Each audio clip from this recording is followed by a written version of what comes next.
Robert, on est sur la rue Grasse, à la Chute, devant les locaux de la MRC d'Argenteuil, anciennement la Cour de justice. Est-ce que tu peux nous parler un peu de ce lieu-là?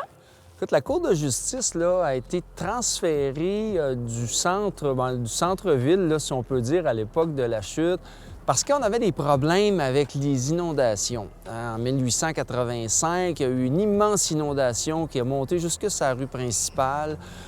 Tout avait débordé, les glaces, l'eau. Alors, on avait perdu certains papiers de la Cour de justice. Fait que quand a été le temps de changer de bâtiment, on a décidé de construire ça sur les terres de la famille Barron, qui était à l'époque, sur cette rue qu'on nommait pas Grace à l'époque parce que la rue n'était pas ouverte. Mais on a bâti cet édifice-là quasiment en plein champ, à l'extérieur du hameau. Puis on le voit là, sur les photos anciennes, les vaches qui sont autour, probablement les vaches de la famille Barron, parce que ces terrains-là appartenaient à la famille Barron. Puis encore aujourd'hui, on se retrouve au coin de la rue Barron puis de la rue Grace. Grace qui se trouvait être une des femmes là, de Thomas Barron. Là.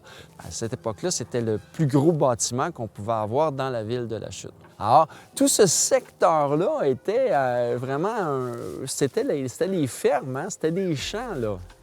On remarque qu'il y a eu beaucoup de restauration à travers les années. Peux-tu nous parler un petit peu de ce qui a été fait puis le type d'architecture? Le bâtiment de la MRC d'Argenteuil, considéré comme un bâtiment qui fait partie du courant du Second Empire, là. Tu sais, ces immenses bâtiments rectangulaires avec des mansardes, des grandes fenêtres et tout ça. Fait que quand on a restauré le bâtiment, tu sais, parce que, il y a eu différentes affectations au niveau du bâtiment. Ça a été le bureau du député pendant longtemps, puis même Claude Ryan avait son bureau ici, là, dans ce bâtiment-là, pendant des années.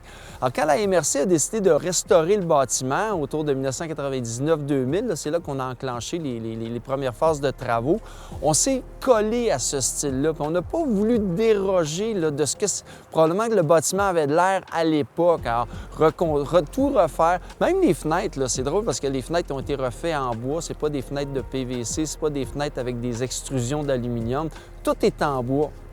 Puis c'est drôle parce que, moi, j'ai participé à cette restauration-là à l'hiver 2008, l'hiver 2009, alors qu'on changeait les fenêtres. Je travaillais avec mon frère qui est entrepreneur ici, puis j'ai changé quelques fenêtres là, ici de ce bâtiment-là. Alors, il y a un petit peu de moi là-dedans.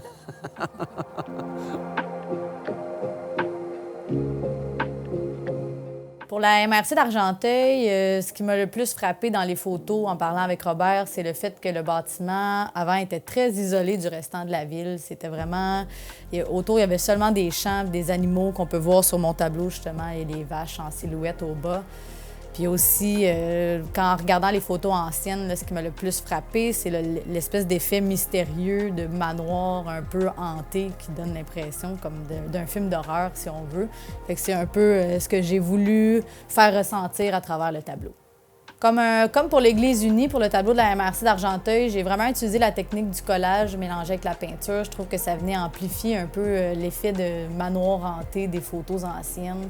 Puis c'est complètement différent de ce qu'on peut retrouver aujourd'hui, le lieu qui a été complètement restauré.